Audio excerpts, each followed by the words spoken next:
Mm. Things that you did not know about the movie Frozen. It was released November 27th, 2013, had itself a budget of $150 million. So you see how that's in contrast to Beauty and the Beast there, Frank? More that's money. a lot of computer animation. Well, we're going to get to that here, but just how much power that stuff took. Now, that investment worked out for Disney because it made $1.28 billion at the box office, not including all of the other crap. Like, can you name... merchandise and whatnot. Can you name another movie that just gripped the hell out of kids the way Frozen did? In our time or this time? I mean, even like when I look back, growing up, you know, the 80s didn't really have any big Disney movies. I mean, the first one would have been Little Mermaid, which was 1989. Oh. I remember Aladdin being a big thing, but it feels like Frozen was everywhere. Two of them that I can think just from a kid's perspective. The original Ninja Turtles from '90, that grabbed a lot of kids at that time, even though it was like more of an adult movie. But I just remember the merchandise and everything going on. And then Jurassic Park, just the sheer the whole thing with the dinosaurs and whatever. That's like, I wouldn't say it was probably close to that, but to me that's like the two that I think kind of grabbed the nation as to, okay, there's something going on here, we got to get in it and see what it's about. Yeah. So those are like the only two I can really think of. Well, if anybody watching, if you guys have a better one, if you have one that you can think of, make sure you comment below with another movie that really, like, I mean, truly, it just felt like this was everywhere. If you had a friend that had a daughter anywhere from like age 1 to 13, they were into Frozen.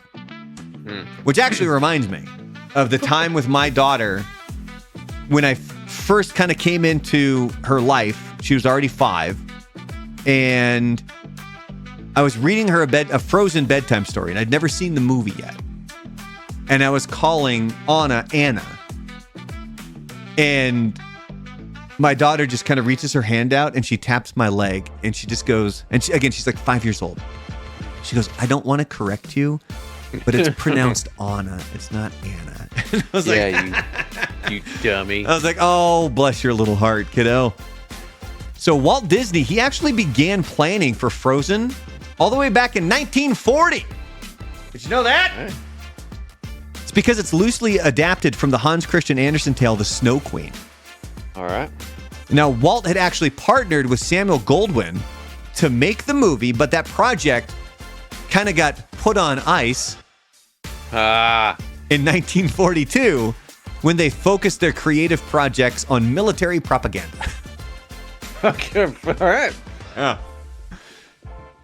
The CGI for the movie was absolutely insane. Elsa has around 40,000 strands of CGI generated hair. Jesus. Okay. And they needed super massive computers to make this movie happen. I had the picture. I don't know. Apparently it didn't get saved in the folder that I wanted to, but I had one here because the Ice Palace, that was a huge undertaking of technology. According to director Jennifer Lee, she said, quote, "It took about 30 hours to render just one frame. That's 4,000 computers rendering one frame at a time.